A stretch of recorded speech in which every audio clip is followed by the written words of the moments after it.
Bonjour tout le monde. Gloire à Dieu. Amen. Vous venez dire que vous aimez le Seigneur, alors, hein? On ne dit pas à quelqu'un, je t'aime. Hein?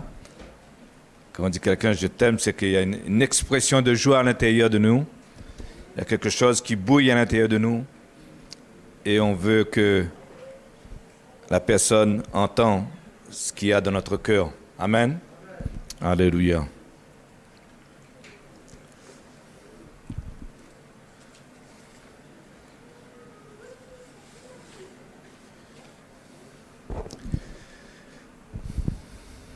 Voilà.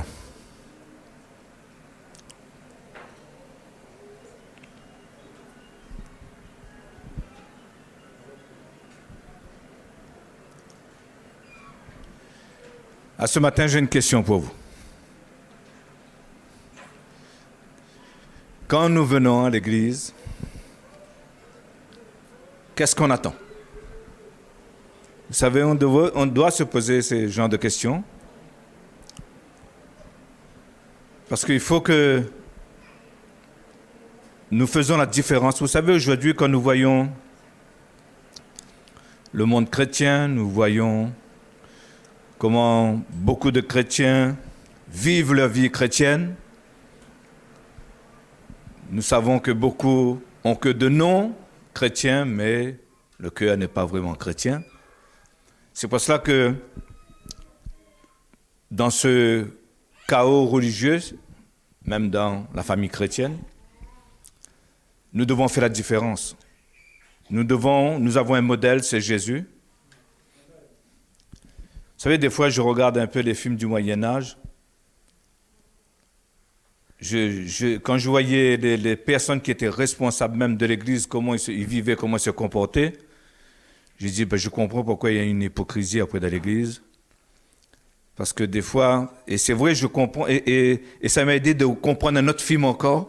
Je sais que vous êtes très spirituel, vous ne regardez pas des films, mais bon. Hein? Le livre des livres, vous savez, hein, cet homme qui disait, moi je veux le livre parce qu'il y a les paroles qu'il faut pour manipuler les peuples. Et vous savez, je regardais, et c'est vrai, je regarde combien de gens utilisent la parole de Dieu pour manipuler les gens. Vous savez, parce que quand nous disons que la Bible est la parole de Dieu, et si on sait manipuler cette parole, vous savez, quand les gens veulent dire quelque chose, tu dis non, Dieu a dit, ça fait que l'autre personne est obligée de fermer sa bouche. Parce que c'est écrit, Dieu a dit. Et c'est vrai que,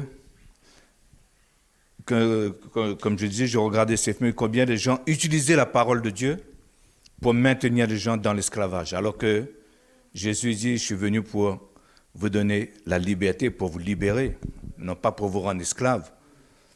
Et c'est pour cela que nous devons vraiment laisser le Saint-Esprit nous enseigner ce que Jésus est venu apporter dans ce monde. Parce que le Saint-Esprit était avec Jésus, il est avec nous. Alors il a dit qu'il prendra tout ce qui est à moi et vous le donnera et vous l'annoncera. Ça fait que nous pouvons avoir la même parole, le même enseignement que Jésus a apporté. Et c'est pour cela que nous devons laisser le Saint-Esprit parler à notre esprit et nous révéler comment Jésus voyait le Père, comment Jésus voulait que les hommes servaient Dieu, afin que nous ne soyons pas esclaves de tous ces principes élémentaires qu'il y a dans ce monde. Parce que souvent, comme dit Paul, on dit qu'il y a des gens qui font des choses pour Dieu, mais des choses que Dieu ne nous a pas demandées. Il dit quand on regarde toutes ces choses, ça a une valeur pieuse, mais c'est parce que Dieu demande. Hein, c'est pas parce qu'on peut manifester des choses et puis les gens regardent, disent, lui, il doit vraiment aimer Dieu pour faire ça. Mais Dieu, ce qu'il cherche, c'est ton cœur, ton attitude, ce que personne ne voit. Vous savez ce que personne ne voit là? Dieu voit et on ne peut pas tromper Dieu. Et c'est pour cela que nous devons savoir que quand nous venons à l'église, qu'est-ce qu'on s'attend? On doit attendre quelque chose quand nous venons à l'église. Et d'autres personnes aussi viennent à l'église et ils s'attendent à ce que quelqu'un va faire quelque chose pour lui. Mais nous devons apprendre Et ça, Église, nous devons apprendre parce que vous savez, et c'est comme ça que Dieu fonctionne, que Dieu a mis notre avenir entre nos mains. Alors, ne dites pas quand vous venez à l'église, j'espère que le frère un tel ou la sœur un tel va faire quelque chose pour moi. Dieu va te donner ce que le frère un tel a aussi, afin que tu bâtis ta vie toi-même. Vous savez, quand Dieu a créé Adam, il a donné à Adam tout ce qu'il faut pour redonner la vie ensuite. Dieu a créé un homme, et à partir d'un homme, tout a été créé. Et c'était pareil ici pour toutes les sortes d'espèces ou des arbres et tout. Dieu a créé un. Et à partir d'un, ça a multiplié. Et c'est pour ça que Dieu nous donne la chose que nous avons besoin, mais c'est à nous de travailler avec ce qu'il nous a donné pour construire et bâtir notre avenir. C'est pour cela que si nous avons des mauvaises conceptions dans nos pensées, nous stagnons, nous sommes déçus, parce que si vous venez à l'église et que vous attendez à rien du tout, à un moment donné, vous allez être déçus. Et si vous venez à l'église et vous attendez que Pierre-Paul Jacques vous aide et qu'il ne vous aide pas, vous allez être déçus.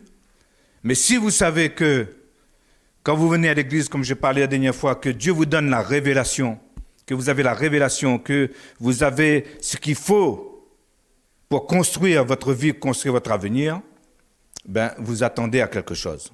Amen. Il faut s'attendre à quelque chose. Et c'est pour ça que je vois que la plupart des chrétiens ne s'attendent pas vraiment à grand-chose.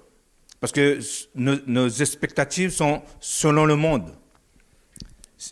Ça ne veut pas dire qu'on ne veut pas. Je ne dis pas qu'on ne veut pas de grandes choses. On veut des grandes choses. Mais on n'est pas trop sûr. Ou on doute. On dit, écoute, est-ce que ça va vraiment marcher pour moi? Mais c'est pour ça que je vous dis souvent, quand nous lisons les histoires bibliques que nous voyons, ça veut dire que ces histoires ont été écrites, parce que s'il fallait écrire, il y avait des choses à écrire. Dans l'évangile de Jean, je crois qu'il est dit que s'il fallait écrire tout ce que Jésus a fait, il n'y avait pas assez de livres. Mais l'essentiel était écrit pour nous montrer qui est Dieu et comment Dieu fonctionne et de quoi notre Dieu est capable. Afin que notre foi repose sur ces expériences que ces hommes ont fait, parce que ce que Dieu a fait pour eux, il peut le faire aussi pour nous. Et c'est pour ça que quand nous voyons ces histoires, les histoires de Joseph, de David, de Paul, des apôtres, l'Esprit de Dieu est toujours le même. Ce qu'il a fait avec eux, il peut le faire aussi avec nous. Et c'est pour ça que nous devons vraiment nous appuyer sur la parole de Dieu et croire que Dieu ne fait pas du favoritisme. Ce qu'il a fait avec les autres, il le fera aussi pour nous. Alors, dis à ton voisin que Dieu a mis ce qu'il faut en toi pour ton avenir. Et dis-lui, surtout n'attends pas ce que quelqu'un fasse quelque chose pour toi. Parce que tu as ce qu'il faut. Vous savez, Paul disait, j'avance vers le but. Il ne disait pas que le but venait vers lui. Il courait, il dit, j'avance vers le but. Et c'est pour ça que nous devons aussi avancer vers le but. Nous devons aller vers ce que Dieu a déjà préparé pour nous. Et c'est pour ça que nous, dans l'église ici, comme je dis, ce que je veux, c'est susciter une nouvelle génération de chrétiens qui s'attend à quelque chose. Amen. Qui ont les mêmes expectatives de Dieu. Vous devez avoir les mêmes expectatives de Dieu. Il faut que nous ayons cette mentalité qui changée et qui veulent atteindre des objectifs dans la vie. Amen. Qui veut avoir une mentalité changée? Qui veut avoir des objectifs? C'est vrai, tout le monde veut. Mais il ne faut pas que chez nous, surtout à la villa, que vous vous attendez à ce que les gens viennent mettre tout dans vos mains. Non, Dieu vous a donné ce qu'il faut. C'est pour ça que je dis souvent que quand ce qui nous manque avec tout ce que Dieu nous a donné, C'est pour ça que Salomon a compris ça. C'est pour ça que je vous ai dit de lire le livre de Proverbes, parce que ce qui nous manque, c'est la sagesse et l'intelligence de pouvoir faire fonctionner ce que Dieu nous a donné. Parce qu'on a tout ce qu'il faut pour réussir. On a tout ce qu'il faut pour avoir le succès. On a tout ce qu'il faut pour être la tête et non pas la queue. Dieu nous a prouvé cela maintes et maintes fois. Mais souvent, on veut, comme je dis, souvent on veut que c'est quelqu'un qui fait pour nous. Ou on veut, non, prends ton avenir en main. Dis à ton voisin, prends ton avenir en main. N'attends pas à ce qu'on vienne et on met tout dans vos mains. Ça, ce sont les paresseux qui agissent comme ça. Mais soyons des gens de foi. Amen. Il faut croire. Il ne faut pas simplement, c'est vrai que j'ai parlé de ça aussi il n'y a pas longtemps, on parle la parole, on croit la parole, mais il faut aussi agir. Amen. Dites avec moi, agir. Et c'est pour ça que à chaque fois que la parole est annoncée, c'est bien de croire, c'est bien de confesser la parole, mais il faut agir. Et agir, ça veut dire quoi, agir? Ça veut dire on va obéir. Et vous savez, l'obéissance, c'est pas quelque chose que quelqu'un peut vous donner. Ça, vous l'apprenez tout seul. L'obéissance, vous allez apprendre l'obéissance. Vous savez, la Bible dit que Jésus, bien qu'il fût fils, il a dû apprendre l'obéissance. Il est le modèle. Lui-même a dû apprendre l'obéissance. Et nous aussi, on doit apprendre l'obéissance. L'obéissance, ce n'est pas quelque chose qui est acquis chez nous. On va l'apprendre, l'obéissance. Et c'est pour ça que quand Dieu dit quelque chose, comme Pierre, comme tous ces exemples que nous avons dans la Bible, c'est ta parole qui le dit, alors je vais agir sur ta parole. C'est bien de croire, c'est bien, je confesse la parole, mais maintenant, il faut agir. Sur ta parole dit, je vais le faire. Amen. Nous devons agir. Dites avec moi encore, agir. C'est très important. Et c'est pour ça que dans cette école d'obéissance, il faut que je la vive, cette obéissance. Vous savez, vaut mieux pas pour nous de résister à Dieu. Faisons ce qu'il nous demande. Vous savez, ça c'est comme quand, des fois on ne comprend pas. Vous savez, comme les parents avec les enfants, des fois qu'on dit aux enfants, non, ne fais pas ça, ou bien on leur donne des directives. Ils n'aiment pas, au fait, ces directives. Mais nous, on sait que c'est eux qui vont gagner cette affaire. Parce que ce qu'on leur demande de faire, ce qu'on leur dit de faire, c'est pour eux, c'est pas pour nous, en fait. Et on sait que s'ils obéissent à ce que nous leur disons, ils vont réussir dans ce que nous leur demandons. Et de la même chose, Dieu, pareil, quand il nous demande des choses, ne résistez pas à Dieu. Obéis à ce qu'il nous demande. Et c'est pour nous, en fait. Dieu est Dieu. Mais c'est pour nous. Et c'est pour ça que c'est nous qui va gagner à la fin. Nous devons dire comme Jésus, pas ma volonté, mais ta volonté, Seigneur. Alors maintenant, nous allons voir c'est quoi le plan de Dieu. Vous savez, aujourd'hui nous sommes ce que nous savons. Nous ne pouvons pas être ce que nous ne savons pas. Et ce que tu sais de toi jusqu'à présent peut être soit selon Dieu ou soit selon d'autres sources. Et c'est pour ça que nous devons comprendre que il y a deux systèmes de ce monde, on parle souvent ici. Ce qu'on parle, le système de ce monde et puis le système de Dieu. Il y a deux systèmes et nous devons choisir, nous devons laisser maintenant le système de Dieu nous façonner, nous bâtir à l'image et à la ressemblance de Dieu.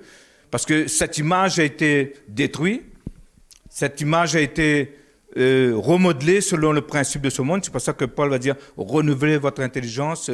Nous sommes nés de nouveau, nous avons une nouvelle nature, nous avons besoin maintenant de prendre la nature de Dieu et de devenir comme lui, à son image et à sa ressemblance. Et il faut savoir que le système de ce monde nous fabrique aussi. Et vous savez, tout se passe dans la tête. Si vous arrivez à faire penser d'une telle manière, vous allez être cette chose que vous pensez. Si on vous baratine tous les jours que vous êtes comme ça, finalement, vous finissez par croire que vous êtes comme cela. Et c'est pour ça que nous avons besoin de connaître ce que Dieu dit de nous, afin de croire en sa parole et de dire, voilà ce que Dieu dit de moi, et moi je suis un enfant de Dieu, voilà ce que je crois, et voilà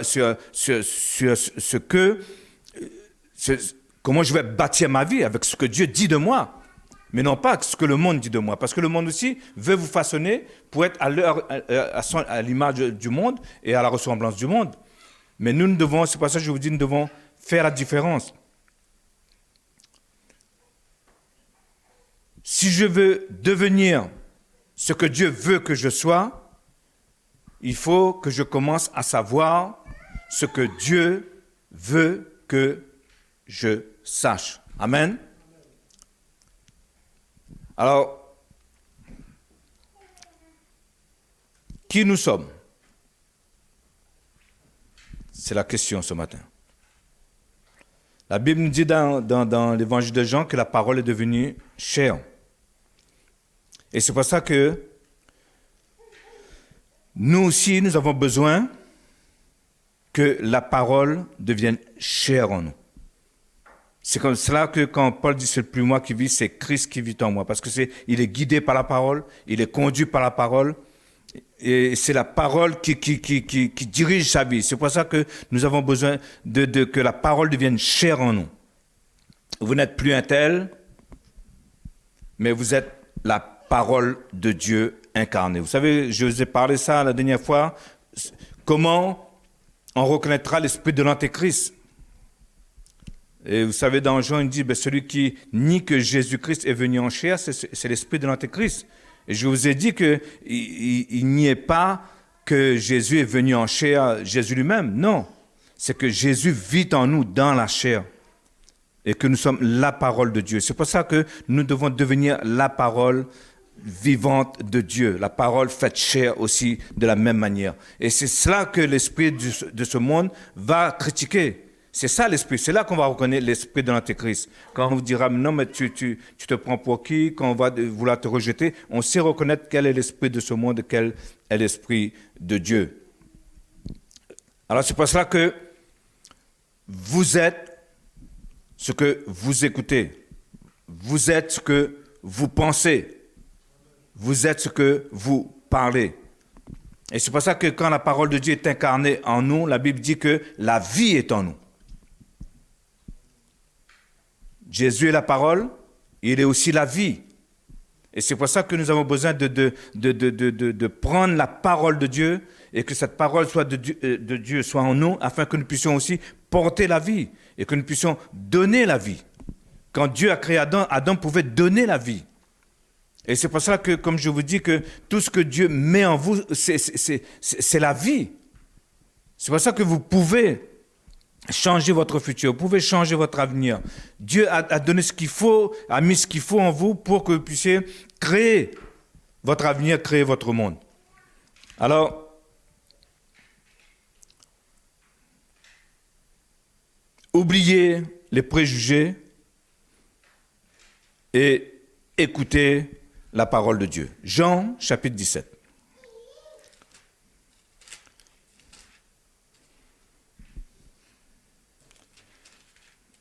Et au verset 24. Jésus parle avec le Père ici, dit « Père, je veux que là où je suis, ce que tu m'as donné soit aussi avec moi, afin qu'ils voient ma gloire, la gloire que tu m'as donnée, parce que tu m'as aimé avant la fondation du monde. » Amen. Dites avec moi, fondation du monde. C'est pour ça que je dis souvent ici que la Bible ne commence pas en Genèse 1:1, mais elle commence avant la fondation du monde. Amen. Au commencement était Dieu. Au commencement, il y avait Dieu. Genèse chapitre 1er, verset 1er, raconte comment le monde a été créé, mais au commencement était Dieu. Et ce qui est encore plus incroyable, c'est qu'au commencement, vous et moi, on était avec Dieu. C'est pour ça que je vous dis, quand je vous ai parlé du passé, du présent, du futur, Dieu est. Ce qui était passé pour nous et ce que nous sommes aujourd'hui, Dieu le connaissait. Parce que Dieu était là, dans ce temps-là. Dieu nous connaissait. Vous êtes avec moi toujours? Et c'est très important pour Dieu, il n'y a pas de temps.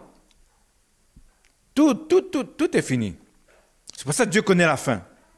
C'est pour ça que, pourquoi Dieu, avec toutes les péripéties qu'il allait avoir, il savait qu'Adam allait chuter dans le jardin. Mais pourquoi Dieu a voulu le monde? C'est pour ça que nous devons nous réjouir aujourd'hui. Parce qu'avec tout ce qui allait se passer, c'est que Dieu a vu que la fin valait la peine de faire tout ça. C'est pour ça que Paul, je crois qu'il dit dans Romains, que pour la gloire à venir, que nous n'avons pas vu encore cette gloire à venir. Mais Dieu, lui, a vu la fin. Et vous savez, c'est comme, une femme, elle sait qu'elle va accoucher, elle sait qu'elle va avoir des douleurs. Mais quand elle connaît la fin, elle connaît elle dit, oui, je vais passer par cette douleur, mais parce que je sais que la fin, c'est agréable. Nous, les hommes, on aurait fait un enfant, nous, hein, et puis on aurait arrêté, mais les femmes, ils persistent, il fait 2, il fait 3, il fait 4 encore. Mais nous, on aurait une douleur d'un accouchement, on aurait arrêté. C'est pour ça que Dieu n'a pas donné ce rôle-là à l'homme, parce que la terre n'aurait pas été peuplée après. Alors bon, Et pareil, Dieu savait, oui, il savait que Adam allait tomber, mais il a vu la fin. Et il a vu que ça valait le coup de créer l'homme malgré tout ce qui allait se passer. Et c'est pour ça que nous devons... Jésus dit, je veux que là où je suis, que ce que tu m'as donné soit avec moi. Il faut que nous soyons avec Jésus pour voir la fin. La Bible dit que Jésus, parce qu'il a vu aussi, parce qu'il était avec Dieu aussi, au commencement, et c'est pour ça qu'il dit que la croix n'était pas un problème pour lui, parce qu'il savait ce qu'il y avait après. Il a dit, ça vaut le coup de payer la croix aussi. Ça vaut le coup d'aller mourir sur la croix, parce que pour des choses qui doivent arriver. Et c'est pour ça que nous étions avec Dieu aussi à ce moment-là. Parce que nous étions en Christ, et si Christ est avec Dieu, nous étions aussi en Dieu.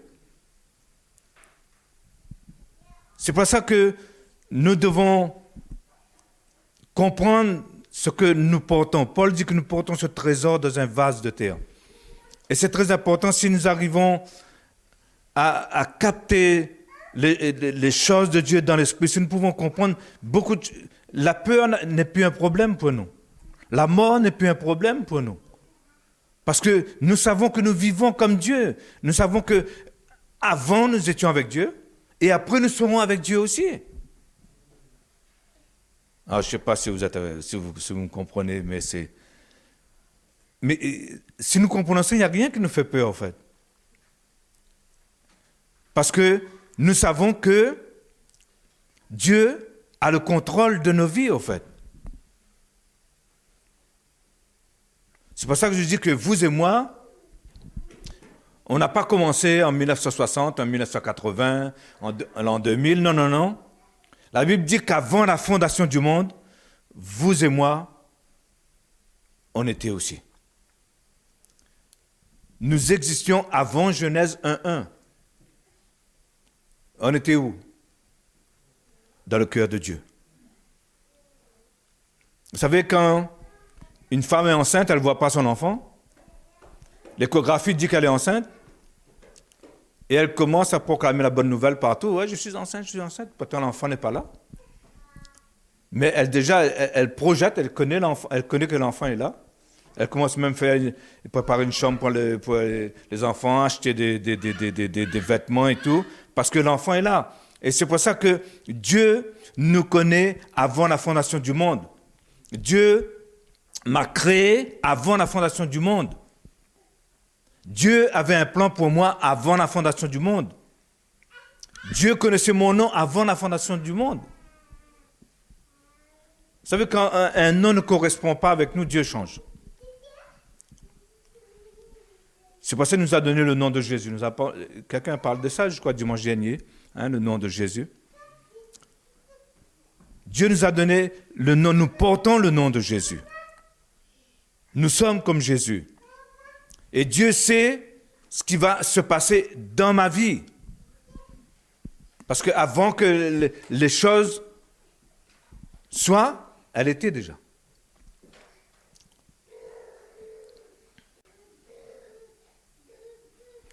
Et nous devons comprendre que Adam n'était pas la première personne.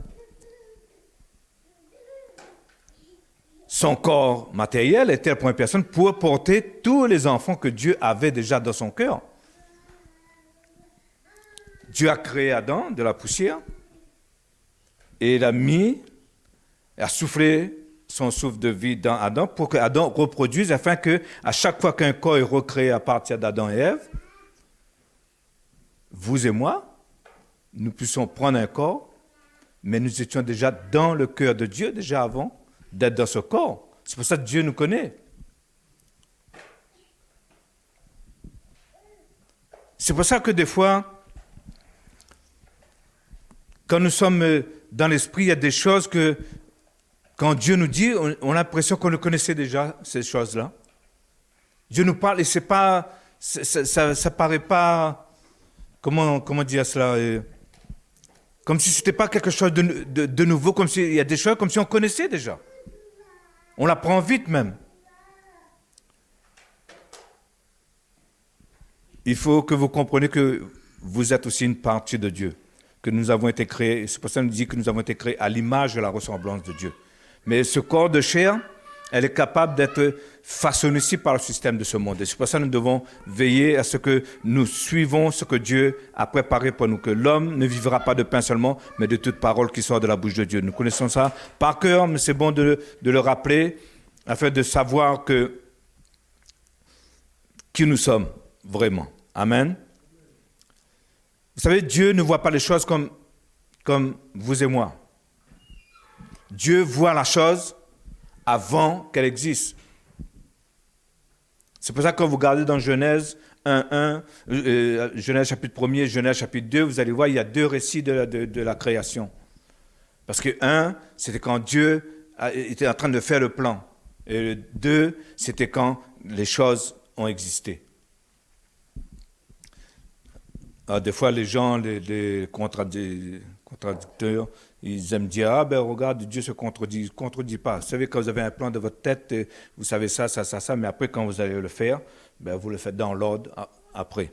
Enfin, ça, c'est notre parenthèse. Alors, c'est pour cela que nous devons comprendre que Dieu voit les choses avant qu'elles existent. La personne qui a fabriqué la chaise, avant qu'il l'a fabriqué, il l'a vu dans sa tête déjà. Et il a fabriqué après. Tout le monde a une télévision ici? Hein? Tout le monde a une télévision, je pense. Est-ce que vous le voyez matériellement, votre télévision? Mais pourtant, elle existe. Toutes les choses existent déjà dans notre tête avant. Vous savez, le plan d'une maison, la maison n'est pas là, mais si on a le plan, on sait que la maison existe. Parce qu'on a le plan. Et Dieu a un plan aussi pour nous. Dieu nous connaissait déjà. Nous étions déjà dans son cœur. C'est pour ça que, comme je vous dis, avant la fondation du monde, le monde existait déjà pour Dieu. Avant que Dieu crée toutes ces choses, Dieu a déjà vu toutes ces choses. Alors n'oubliez pas que nous aussi nous sommes comme Dieu. Nous devons utiliser notre imagination. Ce que Dieu a mis. Vous savez, ça c'est peut-être une autre prédication, mais l'imagination c'est quelque chose de grand. Si nous pouvons penser comme Dieu, imaginer comme Dieu.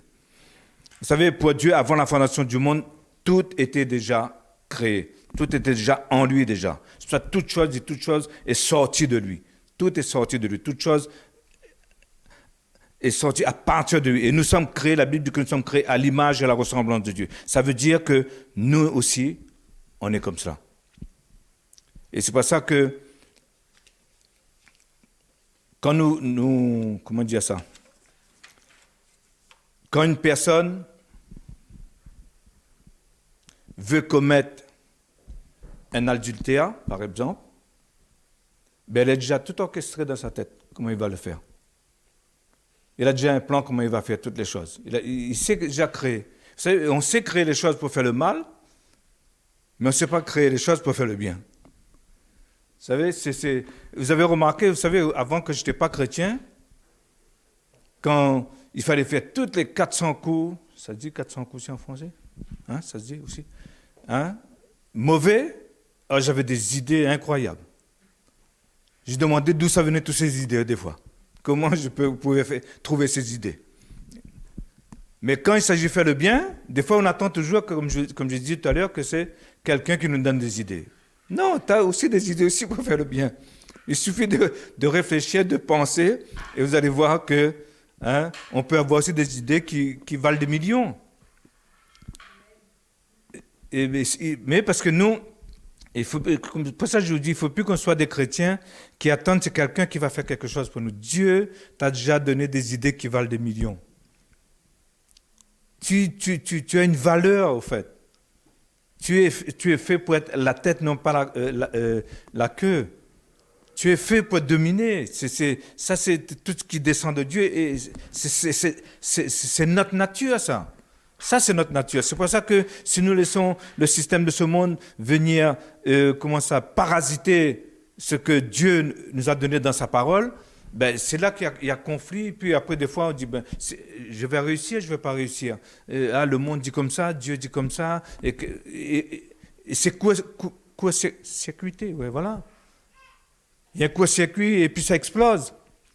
Mais nous devons savoir que Dieu veut que nous puissions avoir du succès et réussir. Et que Dieu veut que nous soyons la tête et non pas la queue. C'est pour ça que, regardez même, la plupart des conflits que nous avons, des fois, la plupart, bien sûr, je dis, des fois, ce sont des conflits que nous avons déjà imaginés. Et c'est pour ça que je vous dis l'imagination. C'est grand, c'est puissant l'imagination.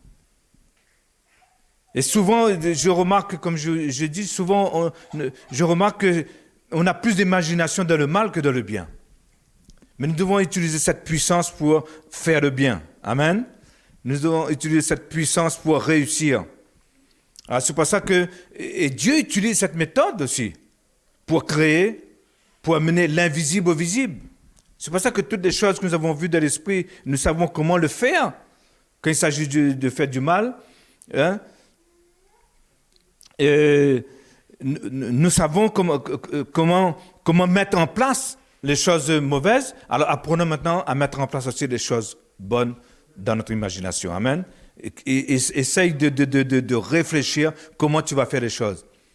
Hein, si tu veux détruire la vie de quelqu'un, les gens qui ne sont pas chrétiens, je vois ça dans le monde du travail, quand ils veulent détruire quelqu'un, mettre par terre, ils savent comment le faire, ils savent comment s'y prendre. Hein, et ils sont patients.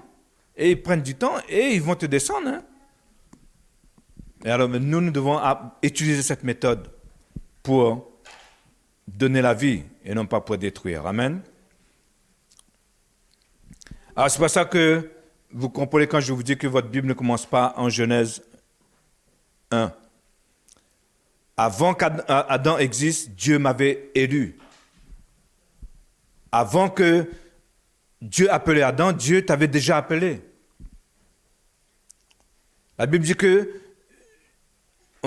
nous sommes élus avant la fondation du monde. Et il dit ça dans Éphésiens. Pourquoi faire? Afin que je sois saint et irréprochable. Vous connaissez ce passage? On va le chercher parce que sinon vous dormez là. Éphésiens. Hein? Moi, je l'ai cité là, mais c'est dans Éphésiens, bien sûr. Aide-moi à trouver.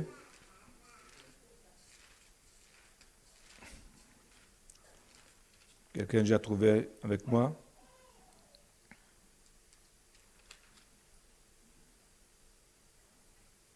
Oui, verset 4. 1, 4. En lui, en Dieu, en Jésus, c'est-à-dire Dieu nous a élus avant la fondation du monde. Amen. OK? Vous êtes avec moi? Vous dormez là ou quoi? Je vous entends plus du tout là. Vous avez froid? Mais le chauffage si vous avez froid. Alors, vous savez, je ne suis pas en train de vous inventer des histoires ce matin pour passer du temps pour un culte. Je suis en train de vous dire comment les choses... Voilà, la Bible ici nous dit que Dieu nous a élus avant la fondation du monde. Pourquoi? Pour que nous soyons saints et irréprochables devant lui. Alors, dites-vous bien, si vous êtes un élu de Dieu, alors tu peux dire que tu es saint et tu peux dire que tu es irréprochable parce que Dieu t'a vu comme ça, lui. Si toi, tu ne t'es pas vu comme ça encore, lui, il t'a vu déjà, lui. Alors, dites ce que Dieu dit de vous. Parce que lui, il te voit comme ça. Amen. Et c'est très important que nous puissions capter ça dans l'esprit parce que nous avons, comme je vous dis, dans ce monde que nous vivons, le mot chrétien ne veut plus rien dire maintenant aujourd'hui. Et nous devons faire la différence. Vous savez, Papa Jonathan dit que le mois d'avril, et surtout dans ces 6 mois qui vont venir, des choses extraordinaires vont se passer. Et il faut vraiment que nous puissions être des gens qui croient à la parole de Dieu et qui s'appuient sur la parole de Dieu. Vous savez, quand je regarde les premiers missionnaires, les apôtres que Jésus a envoyés, et comme je vous dis, quand je regardais ces chrétiens du Moyen-Âge, comment ils évangélisaient, il y avait une grande différence. Hein. Il y avait une grande différence. Et c'était plus du tout l'évangile, là. Hein. Parce que Jésus les a envoyés sans armes. Ils ont changé le monde sans armes, hein, sans effusion de sang. Mais dans le Moyen-Âge, hein, vous savez, c'était plus le royaume de Dieu qu'ils cherchaient, c'était le royaume des hommes. Hein. Et ils utilisaient le nom de Dieu pour étendre leur royaume à eux, mais pas le royaume de Dieu. Et c'est pour cela que nous devons, dans ces derniers temps, faire la différence. Parce que il y a beaucoup de religions. Les musulmans, ils ont leur Dieu. Les bouddhistes, ils ont leur Dieu. Les Indiens, ils ont leur Dieu. On ne va pas faire comme le Moyen-Âge fait. Soit tu crois, soit on te décapite. Hein, parce que après, bon, hein, c'est facile de se faire baptiser comme ça. Hein. Ah, écoute, bon, d'accord, ben, ne me décapite pas, je me fais baptiser. Hein. Non, mais nous devons, comme dit Paul, je ne suis pas venu vers vous qu'elle est partie à Corinthe, c'était une ville très idolâtre. Hein, la Grèce était une ville très idolâtre. À Athènes aussi, il dit, je vois que vous avez plusieurs dieux et tout. Mais il dit, je suis venu avec la puissance de l'évangile. C'est ça qui va faire la différence. Pas les armes, pas la puissance de ta renommée, la puissance de ta position dans ce monde, mais avec la puissance de la parole de Dieu. Nous avons chanté ce matin, ni par force, ni par puissance, mais par mon esprit. Je suis venu avec un esprit de puissance. Vous parlez de l'évangile, parce que l'évangile est une puissance. Et c'est cela qui va faire la différence.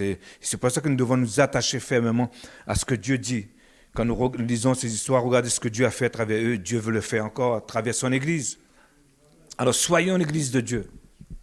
Soyons son Église et faisons. Jésus dit, allez par tout le monde, prêcher la bonne nouvelle. Il ne les a pas envoyés. Il dit, non, Pierre, range ton épée. Celui qui prendra l'épée mourra aussi par l'épée. Et c'est pour ça que nous n'utilisons pas la puissance de ce monde. Mais nous avons une puissance, la puissance de Dieu, la parole de Dieu. Nous avons chanté ce chant. Hein, si par ta parole, tu dis une parole que toute chose arrive, hein, par sa parole, il peut recréer les choses de toi, de nous. Et c'est pour ça que nous devons marcher selon sa parole. C'est pour ça que nous ne devons pas nous appuyer sur ce que le monde nous demande d'appuyer, mais de croire à la parole de Dieu. Amen. Amen ou non amen? Alors dites avec moi, j'ai été élu avant la fondation du monde, afin que je sois saint et irréprochable. Alors chacun de nous ici était auprès de Dieu, amen. Peut-être tu vas dire, ben oui, mais pasteur, je m'en souviens pas. Ça fait longtemps déjà. Hein? Imaginez avant la fondation du monde, ça fait longtemps. Hein? Est-ce que quand tu étais déjà dans le ventre de ta mère, est-ce que tu te souviens? Hein? Alors, avant que vous ne soyez, vous étiez déjà. Amen. C'est vrai que nous avons un corps ici sur la terre, mais notre esprit vient de Dieu. Tous nos esprits étaient auprès de Dieu avant que Adam ne soit formé. Dieu me connaissait avant qu'il m'a formé un corps. Et la Bible dit qu'il a soufflé son esprit en moi, et ce souffle a produit de la vie. D'où provenait le souffle que Dieu a mis chez Adam? C'était le souffle du Saint-Esprit. Regardez ça. Je vais lire ce passage, j'aime bien ce passage avec vous. 1 Corinthiens 15.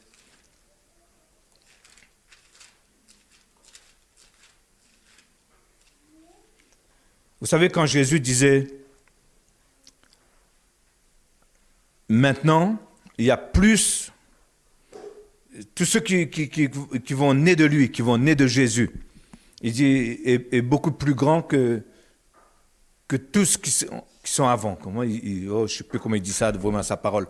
Vous voyez le passage quand Jésus dit tous ceux qui sont est plus grand que ceux de l'Ancien Testament. Vous lisez pas la Bible, faut que je trouve ça avec vous aussi. Bon, je vais trouver ça avec vous là. Il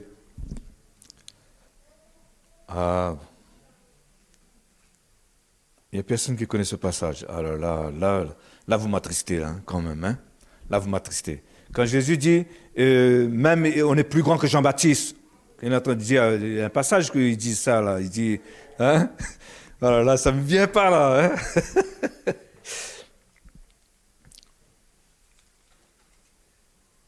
Quand je vais trouver, je ne saurais même plus pourquoi je suis en train de chercher ça après. Hein? Qu'est-ce que je vous ai dit là, au fait, 1 Corinthiens 15.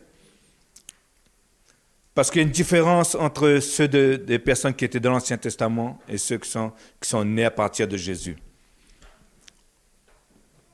Alors, 1 Corinthiens 15.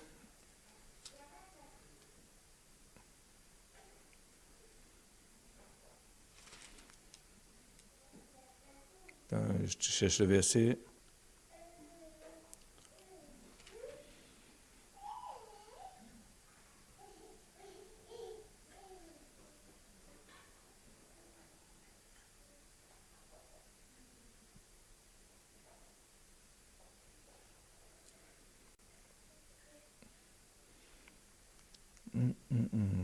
Où il parle du premier Adam, deuxième Adam, je cherche ça. Voilà, ok. Verset 45. Voilà. Il dit, c'est pourquoi il est écrit, le premier homme, Adam, devint une âme vivante. Et le dernier Adam est devenu un esprit vivifiant, c'est-à-dire un esprit qui donne la vie. Et c'est pour ça que dans Jean chapitre 20, nous voyons que Jésus a dit à ses disciples, il dit qu'il a soufflé sur eux, il a dit, recevez l'esprit. Pas le Saint-Esprit. Le Saint-Esprit était donné le jour de la Pentecôte, mais je ne vais pas rentrer là-dedans. Mais il dit, recevez l'Esprit dans Jean, chapitre 20, verset 21, l'évangile de Jean. Il dit ça. Mais et pourquoi? Parce qu'il dit, le dernier Adam, qui est Jésus, est devenu un esprit vivifiant, un esprit qui donne la vie. Et nous avons reçu cet esprit qui donne la vie aussi. Nous pouvons aussi donner la vie. C'est pour ça que le souffle d'Adam qui était auprès de Dieu et qui est entré dans son corps et qui était sur la terre, tout ça, pour vous dire que nous aussi, pour faire la différence dans ces derniers temps, et je parlais avec quelqu'un l'autre fois, je dis, oui, maintenant, nous devons arriver à un stade où nous pouvons dire, suis-moi, je te donnerai la vie. Suis-moi, je te donnerai la guérison. Je ne vous dis pas d'aller voir partout tout le monde que vous voyez et de dire ça, mais les gens qui viennent vers vous. Parce que parce que Jésus a dit, nul ne peut venir au Père que par moi. Les gens vont attirer les gens vers Christ. Et si Christ est en vous, si Dieu envoie des gens vers vous, qui sont en train de mourir, qui ont besoin d'une vie, qui ont besoin d'une résurrection, vous pouvez parler comme Dieu a parlé. Parce que vous avez cet esprit qui donne la vie, vous avez cet esprit et fais-le. Seigneur, sur ta parole, tu as dit, vous savez, quand Dieu dit, allez partout, Prêchez la bonne nouvelle. Là où vous entriez, s'il y a des malades, priez. Ben, si quelqu'un vous reçoit et vous savez qu'il y a des malades, là, priez pour les malades. Ce n'est pas vous qui avez demandé ça. Mais Dieu vous a placé là. Vous êtes une opportunité pour cette maison. Vous êtes une opportunité. Mais ça ne veut pas dire que vous allez guérir tous les malades. Mais ça veut dire, à ce moment-là, l'Esprit de Dieu est avec vous, l'onction de Dieu est sur vous pour le faire. Vous savez, comme je vous dis, Jésus, dans son temps, a guéri des malades, mais il n'a pas guéri tous les malades. Il y avait cet aveugle qui était là pendant 40 ans, Jésus passait devant le temple, il n'a pas guéri. C'est les apôtres qui l'ont fait après. Et c'est pour ça qu'il y a des gens que Dieu va mettre sur votre route pour que vous puissiez leur donner la vie, que vous puissiez les guérir, que vous puissiez les conduire à Christ. Mais il y a des personnes, ce n'est pas pour vous. Et le problème, c'est que nous, on veut faire pour tout le monde. Et après, on est déçu parce que ça ne marche pas. Non, faites pour les personnes que Dieu met sur votre route. Chaque personne a des personnes à s'occuper. On ne s'occupe pas des enfants de tout le monde, on s'occupe de nos enfants. Et Dieu mettra aussi, et je disais ça à cette personne, je dis, et je le dis à vous parce que ça concerne tout le monde, parce que c'est l'heure pour vous maintenant de devenir des pères. Vous devez avoir vos enfants. C'est l'heure pour vous maintenant.